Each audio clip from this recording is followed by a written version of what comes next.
कैसे हैं दोस्तों, आप सभी का हमारे यूट्यूब चैनल में स्वागत है। आशा करते हैं आप लोग अच्छे होंगे। आज हम आपसे बात करने जा रहे हैं गन्ने के बारे में कि आप गन्ने की किस बीज से बुआई करिए जिसमें पानी की मात्रा कम लगे, खाद का मात्रा कम लगे।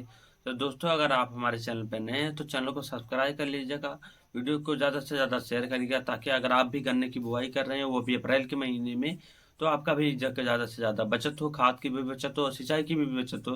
अगर आप इनमें से जो भी बीज मैं बताऊंगा, इनमें से अगर आप एक बीज से भी बुआई कर रहे हैं तो काफ़ी अच्छा रहेगा। आपको कम से कम मात्रा लगेगी, पानी की भी और खादों की भी।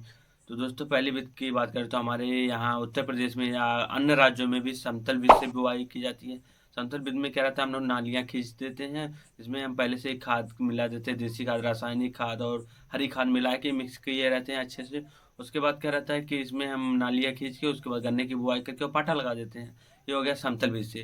दूसरा क्या रहता है कि कोड़ बीज से। कोड़ बीज से क्या रहता है कि हम लोग ट्रैक्टर से नालियाँ खींचते हैं, जो 1 से 2 फीट की दूरी पे रहती है। उसमें क्या रहता है कि हम नालियाँ खींचे और बुआई करके उसके बाद थोड़ा-थोड़ा मिट्टी चढ़ा दिया और नालियाँ वैसे हमारी खड़ी की खड़ी रहती हैं। उसमें क्या रहता है, थोड़ा पानी लगाने में और आसानी रहती है।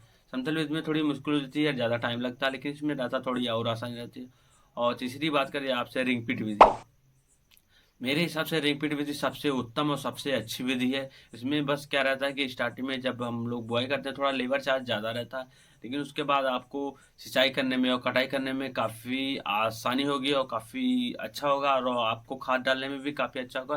लेकिन जिस जिस विधि से मैं बताऊँगा उस विधि से अगर आप अपनी रिंगपिट विधि से गन्ने की बुआई कर रहे हैं तब, तो रिंगपिट विधि से क्या, अगर हम सब्दल विधि से कर रहे हैं तो उसमें क्या रहता है, हमको सबसे बड़ी समस्या क्या आती है कि हम जैसे ही गन्ना हमारा 50 से 60 दिन का हुआ, हमें पहले गुड़ाई करनी पड़ती है। गुड़ाई करके फिर से खाद डाल के उसके बाद मिक्स हमको सिंचाई करनी पड़ती है। उसमें उसी के बीच में हमें सबसे ज़्यादा खाद डालनी पड़ती है ताकि हमारी गन्ने की पैदावार काफ़ी अच्छी हो।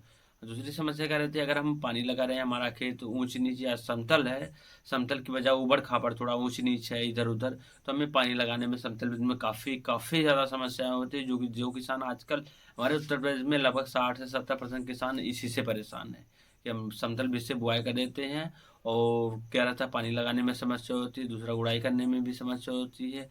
तीसरा क्या रहता है कि तीसरा समस्या क्या रहता है कि बधाई करने में, क्योंकि क्या रहता है जैसे हमारा जून और जुलाई का सीज़न चालू होता है, हम लोग जब गन्ने की बधाई करते हैं तो जब बीच में अगर हम सिंचाई करते हैं हमको पता नहीं रहता कब हवाएं चल रही कब नहीं चल रही, और जब तेज़ी से हवाएं चलती है तो हमारा गन्ना गिर जाता है। सबसे बड़ी समस्या ये आती है, जो अगर हमारा अच्छा गन्ना अगर हम कैसे भी करके बचा लिया और अच्छा गन्ना हमारा तैयार हो गया, फिर भी जब आंधी तूफान काफ़ी तेज़ी से आएगा और बारिश साथ में लेकर आएगा तो हमारा गन्ना गिर जाता है। तो समतल विधि ज़्यादातर करके हमारे उत्तर प्रदेश या अम्बेडकर नगर जिले या आजमगढ़ जिले में तो काफ़ी ज़्यादा मैंने किसानों को देखा जो काफ़ी समस्याओं का सामना करना पड़ता है समतल विधि में। दूसरा आपको बता दें कि आप नालियाँ बना के कोड़ बीज से अगर बुआई कर रहे हैं, नाली बना के कर रहे हैं, इसमें थोड़ी कम समस्या रहती है। इसमें क्या रहता है कि अगर हम बुआई कर दें उसके बाद हमें सिंचाई करने में भी काफ़ी आसानी होती है।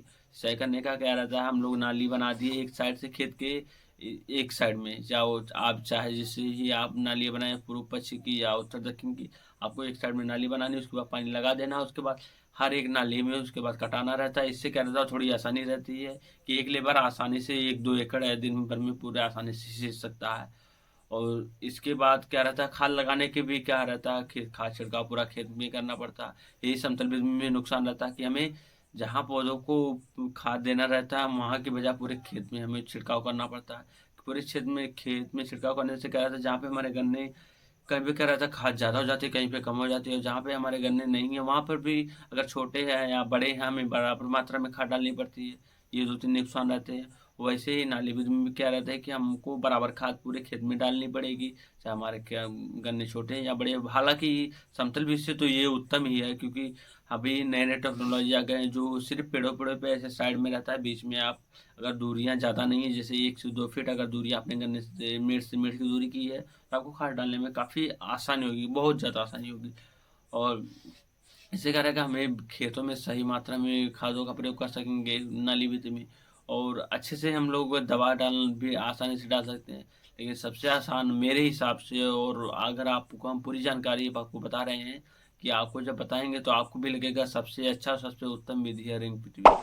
रिंगपिट विधि में क्या रहता है कि हमें बस सबको बस इसी डर से लोग बुआई नहीं करते कि लेबर चार्ज स्टार्टिंग में ज़्यादा लगता है। लेकिन आप अगर आप सही से समझे तो उसमें क्या रहता है कि लेबर चार्ज तो स्टार्टिंग में ज़्यादा लगता है, बाकी आपको पूरे साल पूरे मज़े ही मज़े आसानी से आपका सब कुछ अच्छा रहेगा। आपको जिस मेथड से हम बताएँगे, इसमें क्या रहता है कि अगर आप रेनफीड बीज से बुआई कर रहे हैं, सबसे बड़ी बात कि आप देसी खादों का प्रयोग करिए, उसके बाद रासायनिक खादों का प्रयोग करिए और आप पहले से अगर हरी खादों का हो सके तो हो सके, नहीं तो आप सड़े-गले पत्तियाँ या सड़े गए फल आसानी से एक ही गड्ढों में डाल दीजिए। जैसे सड़े पड़े फल के छिलके या सब्जियों के छिलके हैं, उसमें डाल दीजिए और आप उसको शोधित करके ही बोइए। शोधित करने के लिए अन्य कंपनियों की दवाई आती है, जिसे आप शोधित करके गन्ने की बुआई कर सकते हैं। और क्या रहता है कि जब हम गन्ने के कूड़ में डाल रहे हैं, तो हमारा सबसे बड़े क्या रहता है कि हमें पता रहता है हम लोग कितने बो रहे हैं, कितनी दूरी पे हमारा गन्ना जा रहा है। जैसे आप अगर तो लगभग 30 से 40 सेंटीमीटर की स्क्वायर फीट लेकर आप गन्ने की गोलाई ले रहे हैं, उसमें आप 10 से 15 गन्ने या 20 गन्ने आसानी से लगा दे रहे हैं। और मेड़ से मेड़ की दूरी, जैसे गड्ढे से गड्ढे की दूरी बात करें तो सामने से सामने जो रहेगा, तो आप 2 फीट या 2 फीट रख सकते हैं, वो काफ़ी अच्छा रहेगा, उत्तम दूरी रहेगी। और मेड़ से मेड़ की दूरी की बात करें तो आप 3 फीट रखिए या 4 फीट रखिए, जैसे आपकी सुविधा रहे। जैसे आपको बाइक से आना-जाना हो, उसके गन्ने के बीच में, या आपको आपकी छोटी ट्रॉली लानी हो, या छोटा एकदम मिनी ट्रैक्टर का ट्रॉली लाना हो, या आपको ठेला ले जाना हो, इसके लिए आप 3-4 फीट 5 फीट आराम से रख सकते हैं। बाकी आपको अगर बाइक नॉर्मली लाना हो, जैसे खाद-वाद लाद के लेकर जाना हो बीच से, तो आप 2 फीट 3 फीट रख सकते हैं, ये भी काफ़ी उत्तम रहेगा। और आपको बात करें कि अगर सिंचाई की, तो आप इसमें सिंचाई खुले में कभी नहीं करना चाहिए रेगीपीटी विधि में। इसमें क्या रहता है, समस्या थोड़ी ज़्यादा रहती है, क्योंकि क्या रहता है, हमें पानी की मात्रा ज़्यादा देनी पड़ेगी। क्योंकि जब हमारा पहले गड्ढे में पानी भरेगा, तभी जाकर दूसरे गड्ढे में जाएगा, और दूसरे गड्ढे में जब तक प्रॉपर भरेगा, तीसरे गड्ढे में जाएगा। अगर हम बिजली से सिंचाई कर रहे हैं, तो अगर हमारा 4 से 5 गड्ढा हमने सिंचाई करे भर गया, उसके बाद लाइट कट गई, तो हमारा पानी सूख जाएगा। उसके बाद फिर क्या रहेगा, हमको वही स्टार्टिंग से ये पहला गड्ढा, दूसरा गड्ढा, तीसरा गड्ढा, चौथा गड्ढा बनना रहेगा। तो अगर हमारा स्टार्टिंग में अगर ना है, अगर बारिश हो जो तेज़ी से हुई है, अगर हमको फिर से सिंचाई करनी है, तो वही क्या रहेगा, हमारा पीला पड़ने लगेगा गन्ना। पानी की मात्रा ज़्यादा होने से पीला पड़ने लगेगा, फंगस लगने लगेंगे, ये समस्या हो सकती है। और अगर आप ड्रिप लाइन, ये सबसे आसान और सबसे अच्छा मैं मानता हूँ, क्योंकि ड्रिप लाइन का अभी नई-नई टेक्नोलॉजी जो हमारे पुराने पद्धति से कर रहे थे किसान, उसके हिसाब से अगर हम नई-नई टेक्नोलॉजी का प्रयोग करें, तो इससे हमें काफ़ी अच्छा मुनाफ़ा होगा। अगर क्योंकि क्या रहता है कि अगर हम ड्रिप लाइन का प्रयोग करें, पूरा आप अगर समझिए आपका 1 एकड़ का खेत है, पूरा अच्छे से 1 एकड़ का खेत है, तो अगर आपके खेत की चौड़ाई ज़्यादा है या लंबाई ज़्यादा है, तो आप ड्रिप लाइन का प्रयोग खेत के दोनों साइड कर सकते हैं। अगर आप दोनों साइड का मतलब, अगर आप इधर से भी पाइप लगा सकते हैं, उधर से भी पाइप लगा सकते हैं। और अगर आप एक भी साइड से लगा रहे हैं, बस पाइप की साइज़ क्या रहेगा, आप 20 एमएम या 25 एमएम की अगर पाइप ले रहे हैं, तो अगर थोड़ी मोटी रहेगी तो अच्छा रहेगा, और थोड़ी मजबूत रहे तो और अच्छा रहे। अच्छी कंपनियों का चयन करके आप लगा सकते हैं। मैं अगली वीडियो आपको बता भी दूँगा किस कंपनी का अगर आप लगा रहे हैं, तो काफ़ी अच्छा रहेगा आपको। इसमें ड्रिप लाइन में क्या रहता है कि आप पूरे खेत में एक ही बार आपको स्टार्टिंग में सिर्फ़ पूरा पाइप बिछाना रहता है पूरे खेत में। आपका गड्ढे का लेबर चार्ज और ये ड्रिप लाइन बिछाने का लेबर चार्ज सिर्फ ज़्यादा से ज़्यादा लगेगा। उसके बाद आपको खाद डालना रहेगा, आप ड्रिप लाइन से भी डाल सकते हैं, और अगर आप ड्रिप लाइन से संतुष्ट नहीं हैं, तो तभी आप लेबर लगा के डाल सकते हैं। सबसे बड़ी बात कि जिस गड्ढे में हमें पानी डालना रहेगा, उस गड्ढे में हमारा पानी जाएगा, क्योंकि क्या रहता है, हर ड्रिप लाइन की जहाँ पे छेद, जहाँ से पानी बूँद-बूँद निकलता है, हम उसको पैक भी कर सकते हैं, मतलब बंद भी कर सकते हैं और ऑन भी कर सकते हैं।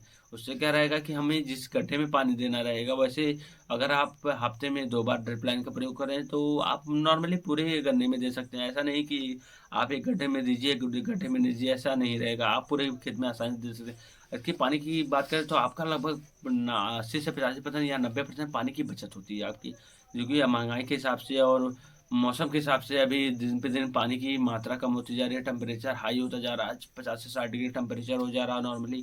तो इस हिसाब से हम लोग पानी की काफ़ी ज़्यादा बचत करेंगे।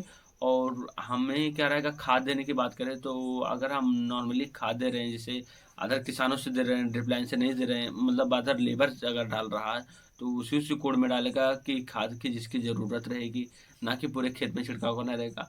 और जो भी हम लोग गड्ढे से गड्ढे की दूरी है या लाइन से लाइन की दूरी की बात करें, तो गड्ढे से गड्ढे की दूरी जो हम लोग 2 फीट 3 फीट की है, तो उसके बीच में जो रहेगा, उसमें हमें पानी देने की ज़रूरत नहीं पड़ेगी। दूसरा क्या रहेगा, हमें आने-जाने में समस्या नहीं। तीसरा क्या रहेगा, जितना कम पानी रहेगा साइड में, उतना कम खरपतवार रहेंगे। अगर खरपतवार कम रहेंगे, तो आने-जाने में समस्या भी नहीं होगी, लेबर को आने-जाने में समस्या नहीं रहेगी। और आप टाइम टू टाइम आप गन्ने की पत्तियाँ छुड़ा सकते हैं, जैसे सूखी पत्तियाँ जो रहती हैं, तो ज़्यादातर करके क्या रहता है कि जब जून से जुलाई के महीने आता है, तो जो समतल बीज से या कुड़ बीज से बुवाई करते हैं, तो उनकी पत्तियाँ तो छूटती है नहीं, क्योंकि इतना ज़्यादा घना हो जाता है। उसी वजह से जब हवाएँ पास नहीं होती, तो जब हवा हवा तेज़ चलती है, तो गिरने का चांस ज़्यादा रहता है। तो आप अगर रिपीट बेसिस से करेंगे, तो क्या रहेगा कि गोलाई को अच्छे से लेकर, तो नॉर्मली रहता है, जो बाँधने वाले आते हैं, आसानी से आप गोलाई एक हाथ से, दोनों हाथ से पकड़ के आसानी से पत्तियों से या रस्सियों से बाँध देंगे, और आसानी से बँध भी जाएगा, और फिर क्या रहेगा, कटाई करने में भी हमें आसानी रहेगी, काफ़ी अच्छी रहेगी कि एक-एक गोला आसानी से कटाई भी करने में आसानी रहेगी।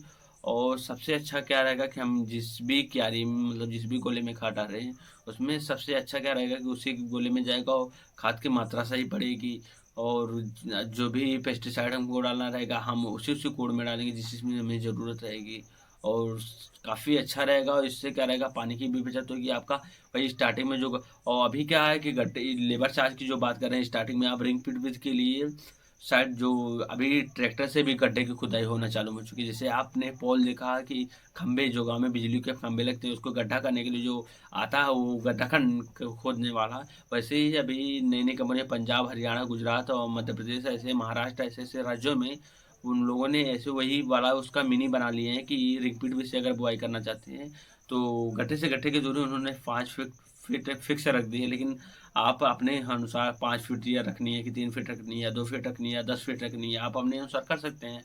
तो क्या रहेगा, उससे गड्ढा आसानी से खुद जाता है, सिर्फ़ आपको क्या रहता है, फटाफट खाद डालनी रहती है, आपको देसी खाद या रासायनिक खाद जो भी खाद डालनी रहेगी, उसी का लेबर लगेंगे, और आसानी से आप उसके बाद बुआई करके आप सिंचाई कर सकते हैं। यानी आप अपनी ड्रिप लाइन बिछा के सिंचाई भी करना स्टार्ट कर देंगे। तो इससे काफ़ी ज़्यादा लाभ होगा। दोस्तों, अगर जानकारी अच्छी लगी, तो ज़्यादा से ज़्यादा वीडियो को शेयर करिएगा। आप लाइक भले ना करिए, लेकिन वीडियो को ज़्यादा से ज़्यादा शेयर करिए, ताकि जो भी किसान अभी लगाना चाहते हैं गन्ने, या जो किसान सोच रहे हैं गन्ना लगाने के लिए, या लगा भी चुके हैं, अगर अगली बार फरवरी में उनको दूसरे खेत में बुआई करनी है, तो ये गलतियाँ ना करें, ना कि समतल बीज से या कोड़ बीज से बुआई करके, ना हाला करके, मतलब हालाँकि ये रिंग पिट बीज से बोई गई है, इसमें काफ़ी अच्छा रहता है, काफ़ी पानी की बचत होती है, काफ़ी खादों की बचत होती है, लेबर चार्ज की बचत होती है, और काफ़ी अच्छी विधि है। मिलते हैं आपसे अगली वीडियो में, आज के लिए धन्यवाद दोस्तों, वीडियो को ज़्यादा से ज़्यादा शेयर